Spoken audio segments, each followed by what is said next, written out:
Marco Reus. Malen deu de presente. Bellingham pro Vini, pra matar, pra 15ª. Gol!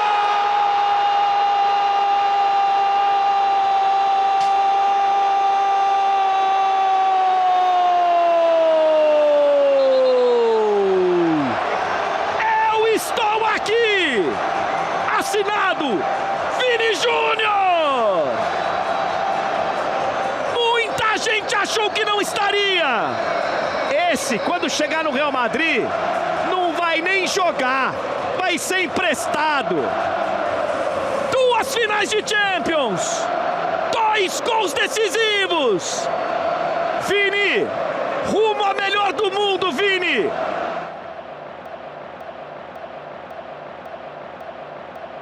Bom dia, boa tarde, boa noite, você que está acompanhando mais um episódio do Futebola Podcast, mas hoje não é um episódio convencional, hoje não vamos fazer o nosso giro de notícias pela semana, pelo que rolou no futebol nacional e internacional, hoje é o nosso especial que foi pedido, especial que vai ser entregado, especial da Champions League, estamos gravando hoje no dia 2/6, um dia depois da final da Champions, final que teve como vencedor o Real Madrid, e é nisso como vamos falar agora. Então vamos chegar para o nosso primeiro assunto, que é o quê? Primeiro, a tradicional, a camisa do Real Madrid, camisa do vencedor, camisa de 2010 e 11/11, da temporada 2010/11, e também a camisa do Vinícius Júnior, a primeira que ele usou pelo Flamengo, que é a camisa de 2017, primeira camisa do Vinícius Júnior como profissional, porque querendo ou não, ele foi o grande protagonista dessa Champions League. E o protagonista pela final, principalmente para nós brasileiros, pelo enredo que foi criado. Essas são as 2 camisas. E vamos começar falando aqui dessa Champions League. Champions League que foi a última que será jogada no atual formato.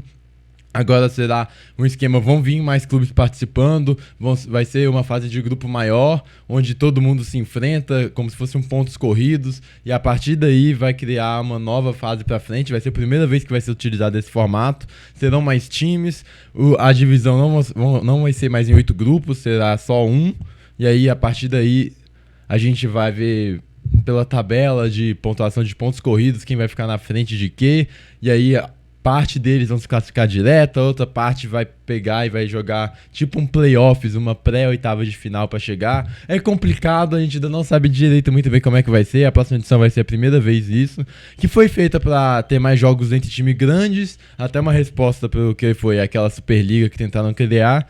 E também vai dar mais receitas, né? Porque o futebol, querendo ou não, ele roda ao redor de dinheiro. Então, para ter mais receitas, eles vão mudar o formato. Mas na última edição desse formato atual, é o normal que o Real Madrid se consagrasse campeão. E foi um título em Wembley, que é o palco que mais sediou finais de Champions League na história. Foi a 8ª.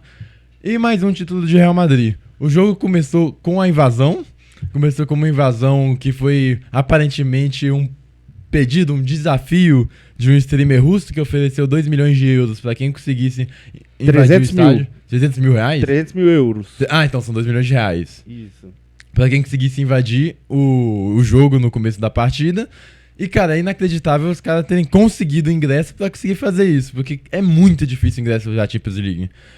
Pra torcida do Borussia Dortmund, por exemplo, o estádio Wembley teve 85 mil torcedores, cerca, um pouco mais de 80 mil torcedores de público, e foram 20 mil ingressos disponibilizados para a torcida do Dortmund e 400 mil pedidos. Então, pro cara ter conseguido o ingresso, já deve ter sido um trampo gigante. Aí, para ele ter conseguido o ingresso e invadir o campo com 1 minuto de jogo, cara, ainda mais eu espero que esse prêmio do Twitter russo aí, sei lá, do streamer russo, ele tenha valido de algo, né? Pelo menos. Mas assim, ele tem que ser punido, porque não faz sentido. Todo ano tem invasão na UEFA. Mas assim, agora virou várzea, né? O cara streamer tá mandando o povo invade, não tem segurança mais. Começou assim a nossa final de Champions League, mas é um padrão já que a gente tem acompanhado na UEFA. Pra quem disse também que só no Brasil é várzea, né? A várzea tá em todo lugar. E começou o jogo, começamos com um ótimo primeiro tempo do Borussia Dortmund, um primeiro tempo que foi superior ao Real Madrid, só que o Dortmund aproveitou muito bem das bolas longas, pegando as costas da defesa do Real Madrid sempre, foram muitas bolas, teve aquele lance do ADM, que foi uma bola que tinha que matar, não matou, ficou cara a cara com o Courtois. Aí é difícil falar que ele tremeu, mas quando você vê o Courtois pela frente, você sente que o chute normal talvez ele não seja suficiente. Ele tentou driblar, puxou demais e errou.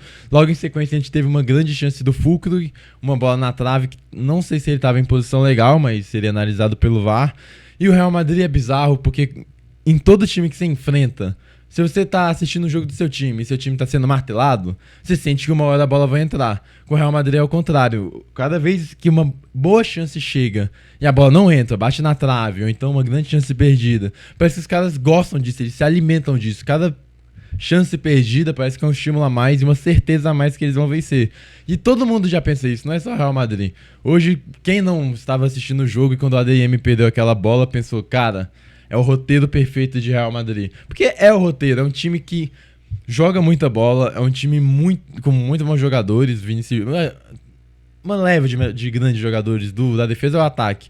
Mas talvez a melhor virtude desse time seja até um reflexo que o Mourinho deixou muito tempo atrás, que foi a mentalidade vencedora. É uma mentalidade que não se abala e parece que quanto mais sofre, mais se eleva a autoestima daquele time. Cada bola que não entra, cada chute na trave, parece que o Real Madrid tá cada vez mais perto da vitória. É algo que desestimula o adversário, porque o Dortmund chega e perde e fala, meu Deus, a gente vai levar. E é algo que estimula o Real Madrid, o que era para ser o contrário na teoria, mas na prática não é o que acontece. E é nessa força que o Real Madrid conseguiu segurar o primeiro tempo, porque não foi um primeiro tempo legal. O Real Madrid ficou encaixotado, o Borussia Dortmund conseguiu impor aquilo que a gente já falava, de ser um time físico, é um time que no pé de ferro ganha, chegava antes nas bolas. Primeiro tempo, o Hummels jogou muito bem, é um grande zagueiro o Hummels. A ADM, apesar do gol perdido, fez uma ótima partida, tem que ser exaltado a ADM. O Füllkrug é bom centroavante, também fez uma ótima partida, conseguiu afundar a linha de defesa do Real Madrid, conseguiu gerar perigo ali na última linha, é um cara de muito perigo também. O Brandt talvez tenha ficado mais apagado, eu esperava mais, o Brandt e o Sabitzer naquele meio, que são caras criadores, ao mesmo tempo operários da bola. Eu esperava um pouco mais, ficaram, na minha opinião, um pouco abaixo. O Raesson muito bom lateral. O time do Borussia estava bem postado.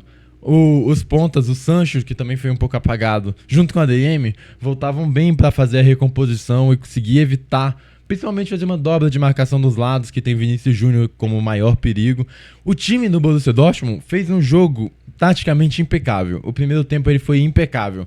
A única coisa que poderia ser diferente é o gol que acabou não fazendo. E o Real Madrid sobreviveu o primeiro tempo, não conseguiu criar nada. O Ancelotti depois, com o decorrer da partida, ele tentou mudar Rodrigo de lado, mudar Vinícius de lado, botar o Bellingham por dentro, botar o Bellingham pelo lado, e não conseguiu. O time estava encaixotado. O Dortmund, que até chegou com uma postura um pouco diferente do que eu esperava, não ficou tão atrás, não se fechou tanto no seu próprio campo, conseguia pressionar bem algumas saídas de bola do Real Madrid, mas não foi suficiente. O primeiro tempo acabou 0-0, e aí fomos pro segundo naquela de, o Dortmund foi melhor, mas ele não amassou o Real Madrid, ele só foi melhor. E o Real Madrid agora, vamos ver como é que vai reagir, como é que o Ancelotti vai dar um ânimo. E na volta do segundo tempo, esse ânimo também não foi visto, o Dortmund continuou na mesma pegada. É claro que a intensidade foi baixando com o decorrer do jogo, e a mentalidade também foi caindo, aqueles momentos de concentração foram caindo. O Royce chegou até a entrar aos 70 minutos, o jogo ainda estava 0-0, mas num lance que parecia ser inofensivo, uma bola desviada para a linha de fundo, escanteio. E no escanteio, o Real Madrid já tinha tentado esse escanteio uma vez antes, na mesma bola, na mesma cabeça do Carvajal, meio que primeiro pau assim no cruzamento do Kroos. E não saiu um lance de perigo, mas não saiu gol. E aí, na segunda bola, o Carvajal, que tem um pouco mais de 1,70m, não é um cara acostumado a fazer gol, é um lateral. E é um lateral que tem que ser muito mais valorizado, porque é um cara que ele faz em um ambiente que a gente vê não é uma decadência, mas talvez uma ausência de grandes laterais direitos, e é uma posição que realmente ela é meio escassa no futebol. O Carvajal conseguiu fazer seu papel não só como um operário, fazer um bom café com leite, mas ele ajuda muito, ele é um pilar de estabilidade naquele time, principalmente se você levar em conta que é um time muito ofensivo, precisa desse pilar, e é um cara criado na base do Real Madrid, desde sempre lá, é um cara muito bem identificado com a torcida, muito bem identificado com o que é ser um torcedor e um jogador do Real Madrid. E é legal que saia dos pés, da cabeça dele o título do Real Madrid no cruzamento do Kroos, que se aposenta dando uma assistência, conseguiu colocar a bola na cabeça do Carvajal e abre o placar. Kobel não conseguiu chegar, Kobel que também, na minha opinião, é o melhor goleiro da temporada. Se pegar a temporada europeia, nas premiações, eu acho que tem que ser ele. Pra mim, o melhor goleiro da Champions League, por mais que o Lunin tenha feito uma grande Champions, não jogou a final, teve momentos de falha, como a bola do Bernardo Silva contra o Manchester City. Já o Kobel, quase impecável contra o Atlético de Madrid, fez milagre. Contra o PSG, milagre também, baita atuação contra o PSG. E contra o Real Madrid, ele também foi importantíssimo, principalmente depois que leva o gol. O Real Madrid já tinha conseguido chegar antes desse lance de uma vez só com perigo, que foi num cruzamento daquela bola venenosa que o Vinícius Júnior ele cruza em direção ao gol, esperando algum desvio. O Bellingham sobe, o Kobel sobe junto, e ela passa de todo mundo e quase entra pro gol. Foi o único lance de perigo até a bola na cabeça do Carvajal. Depois que o Real Madrid abre o placar, o Dortmund, a mentalidade que já tava caindo já ao nível de concentração por aquilo que eu tenho dito, chega e não faz, e o jogo se arrastando. Depois que leva o gol, parece que vai embora. O time do Borussia cai muito de concentração. Todo mundo, talvez não o Kobel, que conseguiu ainda fazer boas defesas, porque depois dessa queda do Dortmund, o Real Madrid vai pra cima, vai pro segundo gol. É o momento que o Real Madrid acorda no jogo, e o que tava sendo um segundo tempo equilibrado vira um segundo tempo de Real Madrid. Os últimos 20 minutos foram... por volta de 20 minutos contando acréscimo, foi um amasso do Real Madrid. O Kobel faz pelo menos 2-3 grandes defesas. E quase que o Real Madrid faz um gol, o segundo gol, com a mesma jogada de escanteio, tentou né? de novo também. É uma jogada trabalhada, só que dessa vez, se eu não me engano, foi na cabeça do Nacho, que também é outro jogador semelhante ao Carvajal, no quesito de ser um pilar. Ele, quando entra, ele não compromete. Claro que não é craque, mas ele não compromete. Ele sempre tá lá pra jogar em todas as posições da defesa. E aí o Real Madrid teve mais chances, teve até chance de fazer o segundo ou terceiro, quem sabe até o quarto. E o quarto saiu, de novo, naquilo que eu tô falando, na mentalidade. Numa desconcentração, um time que já parecia estar meio abalado do Borussia Dortmund. O Madsen foi tentar um passe simples pro Hummels pra tentar recomeçar a jogada. Tocou pro meio, mas tocou nos pés do Bellingham. Bellingham só pegou, tocou pro lado pro nosso protagonista, pro Vinícius Júnior, que bateu de esquerda, não bateu correta na bola do jeito que ele queria. Ele bateu meio errado, a bola já veio meio quicando. Mas o que importa é o gol, e quando o cara tá iluminado, o gol sai. Dançou, gostei que ele dançou pra cima... Não pra cima do adversário, ele não dançou pro Borussia Dortmund, ele dançou pra ele, porque é o que ele sempre faz, é o que ele sempre fez, desde Flamengo até quando foi pro Real Madrid. E a galera, por motivos que às vezes a gente sabe muito bem quais são, por alguns, né, também tem a questão do europeu e não sei o que parece, não gosto da dança, não gosto, mas ele não entende que a dança também é uma parte cultural brasileira, é uma parte cultural de onde vem Vinícius Júnior, e é um cara que representa o brasileiro em campo, dançou o gol, e é um gol que coloca ele muito forte pra bola de ouro, mas chegaremos lá. O Dortmund ainda tentou alguma coisa, teve uma bola do Füllkrug que ele faz o gol, mas tá em posição irregular. O Haller tentou entrar também pra fazer algo diferente, mas o time não conseguiu. É muito louco, porque não foi um jogo que o Real Madrid foi amassado. Mas o primeiro tempo foi do Dortmund, e o segundo era um segundo tempo lá e cá, tipo, em questão de equilíbrio, até o gol do Real Madrid, aí não teve mais o que fazer. O Borussia Dortmund de novo... O Reus acabou sem o título, a história do Reus é linda ainda, não é porque perdeu esse título que mancha alguma coisa, é uma história linda. E o Dortmund agora amarga seu segundo vice, terceira vez que chega na final de Champions, a outra tinha ganho em 97 com o time do Sommer e foi o time que acabou vencendo no Mundial do Cruzeiro. Mas não conseguiu chegar, e é duro porque o Dortmund não é como o Real Madrid. O Real Madrid, se não ganha hoje, a gente sabe que ano que vem ia estar, e no próximo pode estar, e no próximo pode estar também. O Dortmund a gente já não sabe como vai ser as próximas temporadas, com quem vai contar. É um time de um trabalho bom, mas não é um trabalho espetacular, não é top times da Europa hoje, em futebol jogado, e nem elenco também. Amargou, teve até a imagem bonita da torcida do Dortmund aplaudindo o time, depois consolando alguns que estavam mais tristes. Mas é que no futebol tem que ter um vencedor e tem que ter um perdedor. Não tem final sem perdedor, não tem final sem vencedor. Perdedor não, porque ninguém é derrotado. Eles não são perdedores, mas não conseguiram levar o título pra casa. Agora vamos falar do que foi esse enredo todo. O Dortmund que passou em primeiro no grupo da morte, dando uma recapitulação. O grupo da morte que tinha Borussia Dortmund, PSG, Newcastle e Milan. Talvez os favoritos a passar fossem PSG e Newcastle, mas o Dortmund conseguiu passar em primeiro. Depois enfrentou o PSV, que não é uma equipe fraca. Tinha o Luuk de Jong fazendo gol a roda, a equipe campeã da da Holanda, uma equipe que estava em muito bom momento, mas o Dortmund conseguiu passar. Depois enfrentou, foi quem? Oitavas, o PSV.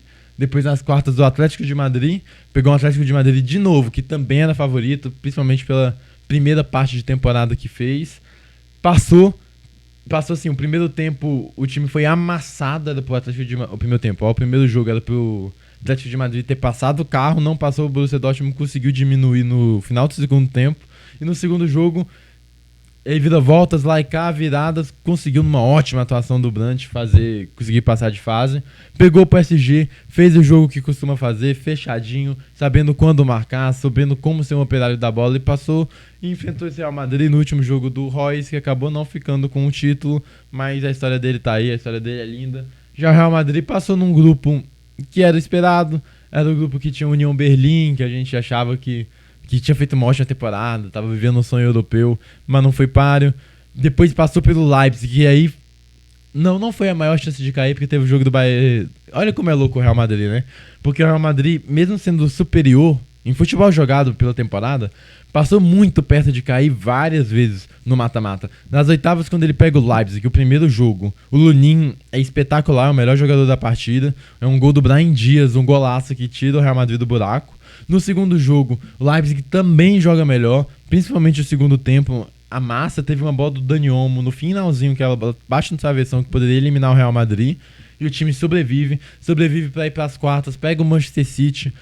Contra o Manchester City foi um confronto equilibrado, não teve essa disparidade que a gente teve em outros momentos, que a gente pensa de Real Madrid. No segundo jogo, o City foi melhor, mas não tanto assim. O Real Madrid soube marcar bem, foi um masterclass de defesa. Mas, bola nos pênaltis, a chance de você ser eliminado é 50%. E nesse 50%, quando tem que girar a moeda, geralmente ela cai pro lado do Real Madrid. Esse time na Champions League é bizarro. E foi lá, ganhou nos pênaltis, passou. Depois contra o Bayern de Munique. Primeiro jogo, o Bayern teve 15 minutos dos dois tempos muito bem. Poderia ter matado, não matou. O Vinícius Júnior foi o cara do jogo, conseguiu, resolveu. Ele já tinha sido o cara do Real contra o Manchester City, foi o cara do Real contra o Bayern, o cara do Real na Champions League. E conseguiu igualar no segundo jogo. O Real Madrid joga melhor, no segundo jogo meio que acontece o inverso, porque o Bayern não joga melhor, o Real joga melhor. Vai pra cima, merecia até o resultado antes, leva o gol do Davies, mas no finzinho, naqueles 5 minutos de Real Madrid, vira o jogo. E o Real Madrid que passou o tempo todo flertando com a eliminação. Talvez o confronto mais tranquilo tenha sido a final contra o Dortmund, que mesmo assim sofreu, não foi um jogo fácil, mas foi um jogo que ainda assim teve um certo controle do Real Madrid. Ele não foi um Deus nos acuda como tinha sido em outras eliminatórias. Esse foi o resumo de como ele chegar até ali, fizemos o resumo do jogo, a gente já falou um pouco do Royce, e agora vamos falar também de outros personagens, o personagem do Real Madrid, o Toni Kroos, por exemplo, o Toni Kroos que saiu e conseguiu conquistar seu 34º título na carreira aos 34 anos de idade. Se aposenta cedo, né? 34 anos, assim, não é uma idade que o jogador tá à beira da aposentadoria porque não tá conseguindo mais jogar. Inclusive, talvez essa brigue para ser a melhor temporada da história do Toni Kroos. Absurdo que ele fez. Pega uma função que ele joga mais recuado, ele meio que joga entre os zagueiros, ele é o cara que balança esse time do Real Madrid, que sabe o momento certo de estocar. Muito bem, e ele é agraciado com uma assistência, ele que cruza a bola na cabeça do Carvajal, que também já falamos um pouco daqui da história dele, do Carvajal com o próprio Real Madrid. O Toni Kroos aposenta, é um dos melhores da história, vai brigar para ser um dos melhores meio-campistas da história e um dos melhores trios de meio-campo da história, ou pelo menos duplo, ele e Modric. A substituição dele pelo Modric já estava 2-0, o Ancelotti fez isso também para dar aquela aplaudida, para dar aquela valorizada, é muito forte, muito legal a imagem dos dois se abraçando. E consegue a 15ª Champions, a sexta dele. E com a sexta dele, ele iguala a muitos outros. Se iguala a Paco Gento, que antigamente era o líder isolado de vencedor de Champions League com 6. Agora a gente tem vários desse time do Real, porque o Real Madrid, ele infla o título de qualquer jogador. Por mérito deles também, não é claro que eles fazem parte disso. Mas você jogar no Real Madrid parece que você tá num trampolim de títulos. É bizarro a quantidade de coisa que você alcança, porque 6 Champions, cara. 6 Champions das últimas 11 disputadas é absurdo, é inacreditável. Porque não faz sentido uma competição que dispute 32 equipes, sendo pelo menos, vamos botar pelo menos 8 chegam fortíssimas, mais ou menos em mesmo patamar para ser campeão. E você ir lá e bater 6 vezes campeão. Você disputar 18 finais e ganhar 15. Isso é inacreditável, porque estatisticamente, você joga uma final, a chance de você ganhar é 50%. Inclusive, se você for fazer essa relação, geralmente as seleções, as equipes em finais têm um aproveitamento assim, 50%, 60%. Real Madrid ganhou 15 de 18, é inacreditável. E se junta a Carvajal, Nacho, Modric, Lucas Vázquez e Toni Kroos como os caras que têm 6 Champions Leagues no currículo, é muita coisa, é um negócio assim, absurdo. E antes de falar de Vinícius Júnior, vamos falar de Bellingham também. Bellingham, que foi um cara muito importante para esse Real Madrid, ele é um cara que chegou meio sem posição, porque onde é que ele vai assumir nesse meio campo do Real Madrid? Ele entra no Real que joga sem os 3 atacantes normal, porque pela ausência de um camisa 9, ele toma esse papel, principalmente na primeira parte da temporada. Um meio campista que ele não é bem camisa 10, mas é um cara que pisa muito na área, é um cara que compõe, rodeia o Vinícius Júnior, o Rodrigo ali, e alimenta. Nunca fez tanto gol na carreira quanto fez nessa temporada. No final da Champions, olha como as coisas são, ele enfrenta na sua própria casa, né, em Wembley, na Inglaterra, ele enfrenta seu ex-clube, o Borussia Dortmund, e não fez um grandíssimo jogo, não foi um grandíssimo jogo de Bellingham, mas acaba dando uma assistência no final, e a emoção dele no final da partida também transpõe que ele participou de todo esse enredo, ele estava muito bem conectado. Em sua primeira temporada de Real Madrid, ele é campeão da Champions, campeão da La Liga, eleito o melhor jogador do Campeonato Espanhol. Não é pouca coisa, e é um cara que vai brigar forte pra bola de ouro, sim, com méritos. Ele tem que estar no top 3, ele tem que estar, e é impressionante pela idade que tem. Pela primeira temporada de Real Madrid, você conseguir isso num clube tão gigante é difícil, é complicado. E também a gente tem que dar valor ao Ancelotti, que conseguiu montar esse time. Ele é um cara versátil, não é um cara revolucionário. Ele não é que nem o Guardiola, que afeta o mundo do futebol, ou outros que nem Cruyff, ou então Hans Mitchell, que mexeram no mundo do futebol, que existe um futebol pós eles e antes deles, que fazem os outros times do mundo jogar de maneira parecida. Não é. O Ancelotti, ele é um cara que ele entende muito da mentalidade do clube, ele entende principalmente de contextos, ele sabe ser maleável, ele sabe muito bem ser adaptável, ele é talvez o maior treinador da história da Champions League, a maior figura da história da Champions League, talvez. Difícil, a gente tem que pensar, porque temos outros, Paco Gento, Di Stefano, Cristiano Ronaldo, Messi, tem muita gente pra pensar aí, mas ele consegue ser mais um título de Champions League, é o 5º como treinador, é bizarro. E ele tem esse mérito, porque ele recebeu um time sem um camisa 9, que era o prometido pra ele no começo da temporada, porque o Real Madrid tentou o Mbappé falou que não ia ir naquela temporada, ficou sem 9, teve o Roselu, que foi um pedido pra tentar nesses momentos de que tem que mandar uma bola pra área, momentos de minutos finais de jogo, tentar resolver. Ele dá um jeito de montar esse time que sem o camisa 9, transformar o Vinícius Júnior numa figura mais ou menos, não é bem um segundo atacante, mas um ponta que joga muito por dentro, que pisa muito na área. Ele transformou o Vinícius Júnior num cara que não fazia gol, inclusive o Vinícius Júnior, que já sofreu com muito isso na mídia brasileira, sofreu na mídia espanhola também, a galera falando que ele precisa de um gol do tamanho de um arco-íris pra acertar a meta. Sofreu muito e evoluiu muito. É um garoto, a gente tem que ter paciência. O Ancelotti teve essa paciência, transformou o Vinícius Júnior numa arma letal, conseguiu adaptar o Rodrigo em todas as funções, transformou o Bellingham, que já tinha capacidade de pisar na área, num cara extraordinário lá dentro, que conseguisse suprir esse número de gols que faltou no camisa 9. Ele arruma a defesa, porque ele perde a sua dupla de zaga principal, ele arma o time com Rudiger e Nacho, que não era a dupla principal, que era Alaba e Militão. Ele perde o melhor goleiro do mundo, o Courtois, e aí ele tem o Kepa Arrizabalaga, que foi já foi o goleiro mais caro do mundo quando contratado pelo Chelsea. Tinha ele no banco, mas é um cara que, apesar eu ter uma quedinha pelo futebol dele, eu não acho que ele seja tão ruim quanto as pessoas falem, mas ele é porque a palavra que ele é a gente não pode falar aqui, mas ele é um cara pouco seguro. Ele é um cara que a bola é difícil, ele pega fácil, ele dá umas rameladas. E aí, nessa insegurança, ele chamou o Lunin e também transformou o Lunin num cara frio, num cara que entrou muito bem na temporada inteira. O Lunin foi muito mais essencial que o Courtois na temporada, por exemplo. É claro que bancar o Courtois é muito difícil numa final, por isso ele acabou jogando. Mas o Lunin fez grandíssima temporada, também méritos do Ancelotti, que conseguiu resolver todos esses problemas. Se não fosse o Vini, É porque a gente tem muita história, tem o Cavalo, a história do Cavalo, a história do Cruz, a história do Vini, mas ele é o que faz esse elenco do Real Madrid ser o que é. É o melhor treinador do mundo, na minha opinião? Não.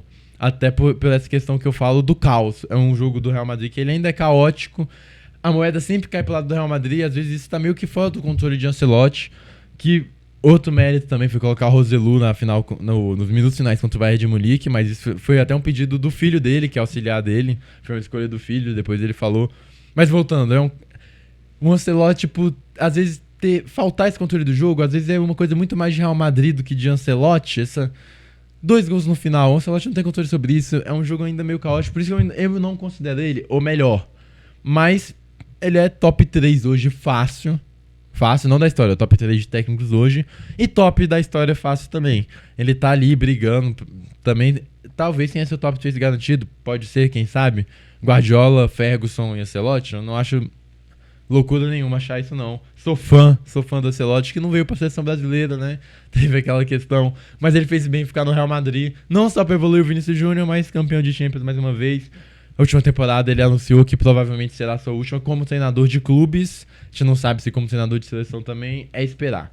E agora falar do principal, do menino que a gente sempre apoiou, é forte. Porque não sei se é por uma questão de sair do Flamengo, não sei por uma questão midiática, não sei. Ele levou um hate, um ódio no começo da carreira dele, absurdo, criado pela mídia. Essa raiva vindo de torcedores rivais, só torcedor, ela já é um sintoma, mas ele não é tão grave quando você olha pra mídia, quando você olha pra grandes reportagens, grandes jornalistas, grandes mesas redondas acabando com um garoto de 16, 17 anos. O Vinícius Júnior, a gente tem que lembrar, ele nunca foi uma invenção da mídia. Ele já era falado na base do Flamengo desde muito novo, 12, 13 anos. A copinha que ele fez já foi muito grande quando ele tinha 16 anos. Foi vendido pro Real Madrid antes dos 18. Isso não é loucura, ele não foi vendido porque ele é criado pela mídia, porque tá passando no Globo Esporte. Ele foi vendido porque ele é bom, porque o Real Madrid tem olheiros que sabem que ele é bom.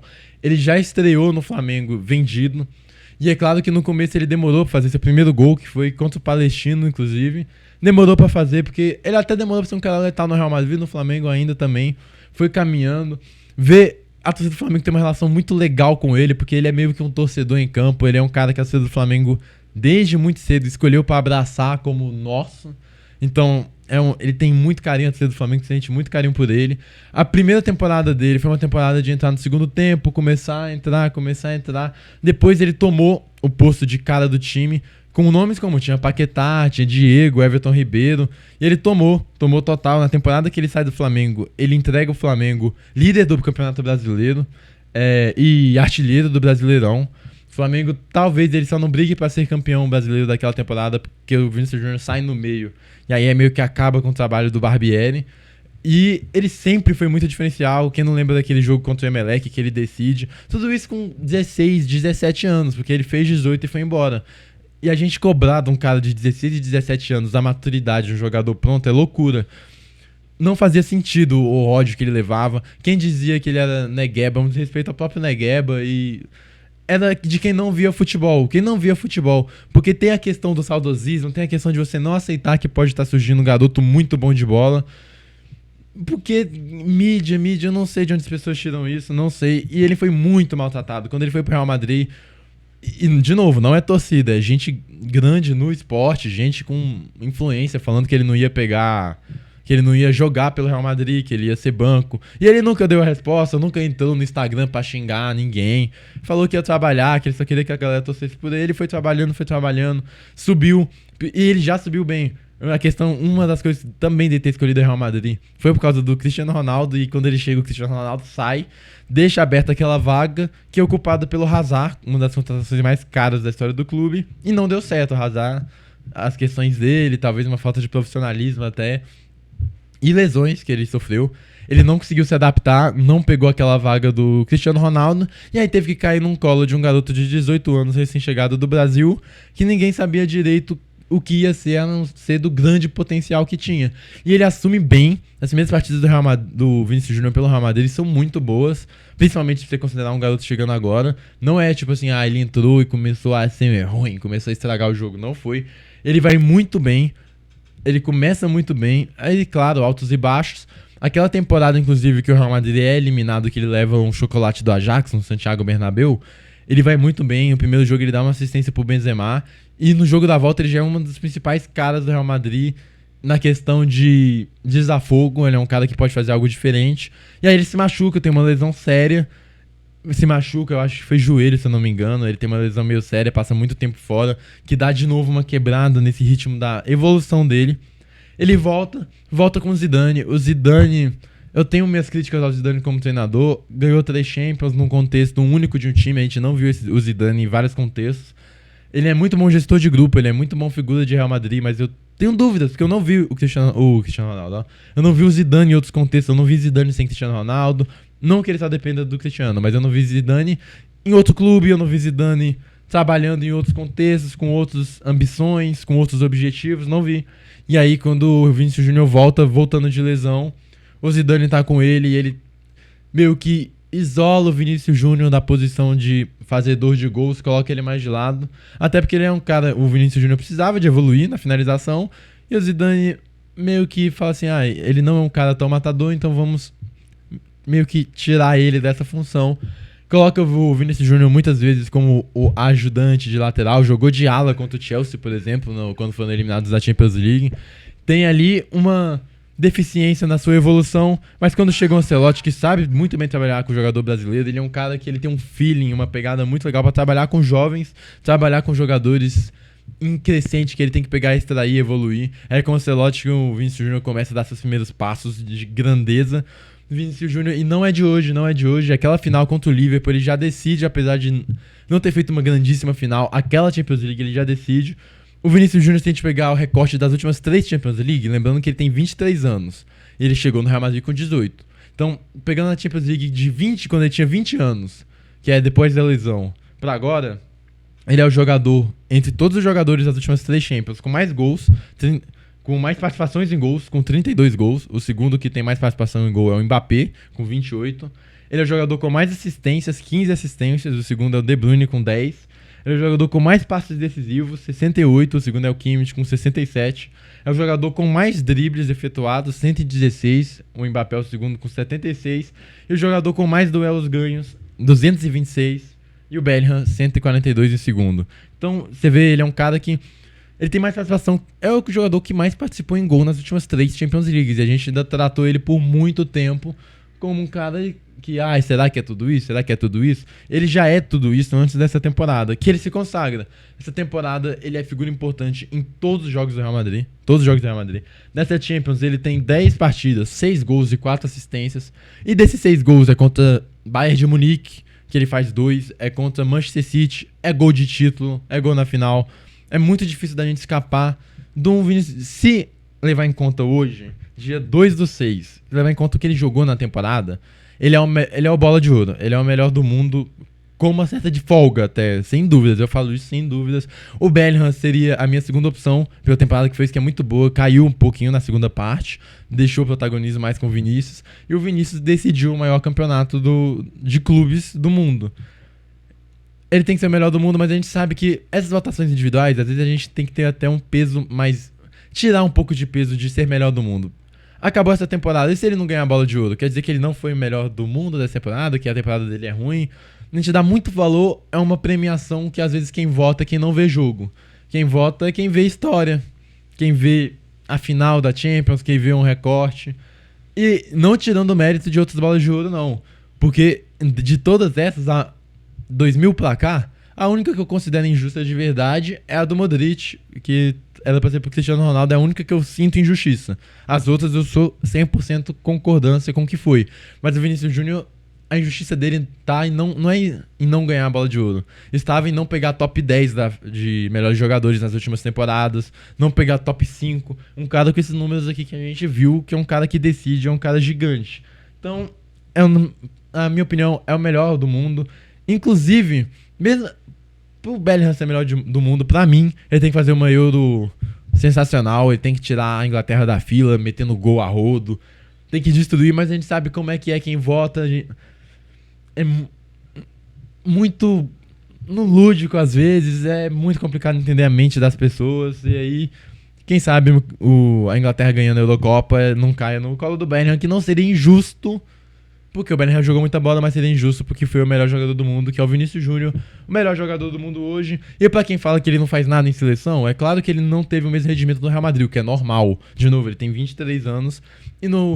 E se a gente pegar a última geração de seleção brasileira, a gente pensar, ele só entrou na reta final de trabalho do Tite, ele entrou na reta final de preparação para a Copa do Mundo, então ele não viveu os melhores momentos de eliminatórias, e pegou a parte do Diniz, que era uma seleção que já não funcionava e etc. E na seleção La Liga de 2024, o Vinícius Júnior não está entre os melhores jogadores, né? Ele não está, vem essa questão do voto, mas esse daí eu dou uma meio que passada de pano, porque ele teve lesão e ficou muito tempo fora, e se você levar em conta alguns critérios ali que eles escolheram meio que pra equilibrar a seleção do campeonato e tal, ok, pra mim tinha que estar.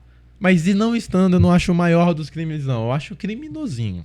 É criminosinho. Mas não é um 9-0, é só tipo assim, uma chamada, uma multa na La Liga. Não é tão grave, porque ele, como ele perdeu muito jogo por lesão, você pode usar essa argumentação e aí tá, ok. Mas enfim, é o melhor do mundo.